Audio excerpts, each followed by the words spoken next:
Breaking news చూస్తున్నాం. మంత్రి ఉత్తమ్ కుమార్ కాన్వాయ్లో ప్రమాదం చోటు చేసుకుంది. కాన్వాయ్లో ఒక కారు సడన్ బ్రేక్ వేయడంతో 8 కార్లు ఒకదానికొకటి ఢీకొన్నాయి. ఈ ఘటనలో ఎలాంటి ప్రమాదం జరగలేదు.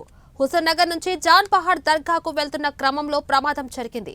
సూర్యాపేట జిల్లా జాన్ పహాడ్ దర్గాకు వెళ్తున్న క్రమంలో గరిడేపల్లి పిఎస్ వద్ద ఘటన చోటు చేసుకుంది. ఒక కారును మరో కారు వరుసగా 8 కార్లు ఢీకొన్నాయి. అయితే కారులో ఉన్న మంత్రి ఉత్తమ్తో పాటు మిగతా వారికి ఎలాంటి గాయాలు కాకపోవడంతో పెను ప్రమాదం తప్పింది.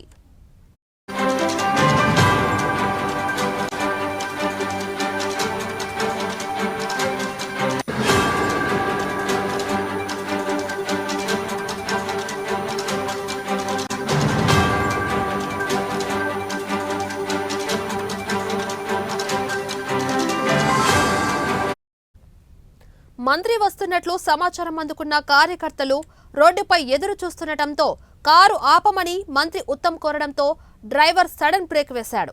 దీంతో వెనక ఉన్న కార్లు ఒకదానికొకటి ఢీకొన్నాయి. ఎవరికి ప్రమాదం కాకపోవడంతో పోలీసులు ఊపిరి పీల్చుకున్నారు. ఈ ఘటనతో ట్రాఫిక్ జామ్ కావడంతో మంత్రి వెళ్లిన తర్వాత ట్రాఫిక్ ను పోలీసులు క్లియర్ చేశారు.